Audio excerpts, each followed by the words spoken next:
حقيقي انا عايزك تكسب، لانك انت لما هتكسب انا مش خسران. حاجة عايز انبه ليها، يا ريت ما نطمعش.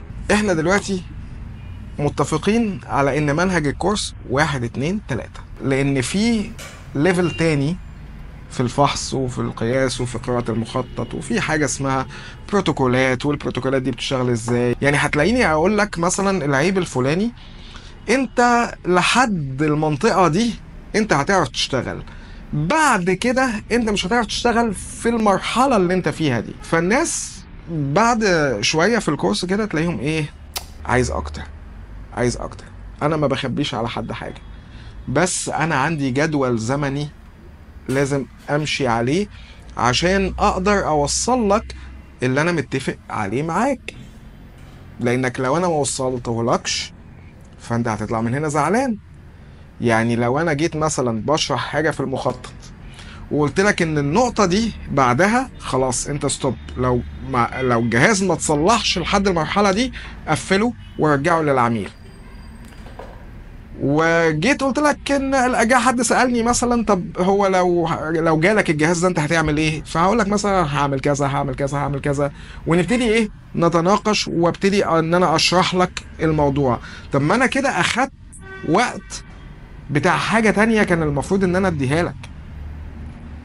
فلو انا وافقتك وكملت معاك، هاجي اخر الكورس اجي مثلا ما عنديش وقت اعلمك شبلانه البوردتين مثلا، هتطلع مبسوط ساعتها ولا زعلان؟ فانا عارف مصلحتك وعارف قدراتك حاليا. كل حاجه ما تتاخدش مره واحده، يعني مفيش حد ياخد كل حاجه مره واحده، مش عشان تجيلي في كورس تاني، علشان انا محتاج وقت عشان اقدر اديك المعلومه واخليك تطبق. هل انت هتفرح لو جيت الكورس ده واخدت كله نظري وما طبقتش، ما عملتش حاجه بايدك؟ ما انا اقدر بقى ان انا اديك المعلومات دي كلها اللي انت عايزها دي نظري، ولا انا اطبق لك عليها عشان اثبت لك هي صح ولا غلط، ولا انت طبقت بايدك هتطلع تعمل بيها ايه؟ فاحنا هنطلع من الكورس ده بشويه معلومات ومطبقين عليها بايدينا، وكل واحد على مكتبه في كل الادوات، واللي يحتاج اي اداة محدش يقوم من مكتبه ياخد حاجه من مكتب حد، اللي محتاج اي حاجه هتتوفر له.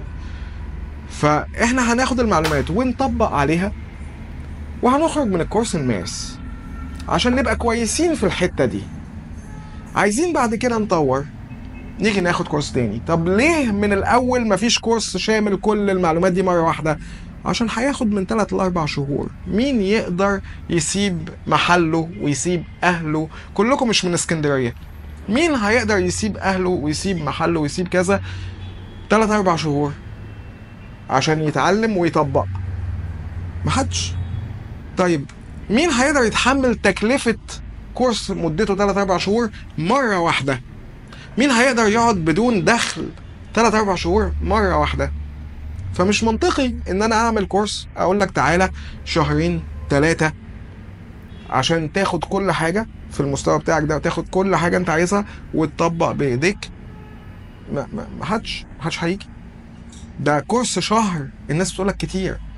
ما هو انا عايزك تطلع من هنا تستفيد وتطلع فلوس الكورس وتطلع فلوس الادوات وتكسب. حقيقي انا عايزك تكسب، لانك انت لما هتكسب انا مش خسران. انت جيت لي تاخد معاك كورس، انا عايزك انت كمان تطلع مستفيد. انا عايز ابقى انا كسبان، وعايزك انت كمان كسبان. مكسبك مش هيخسرني.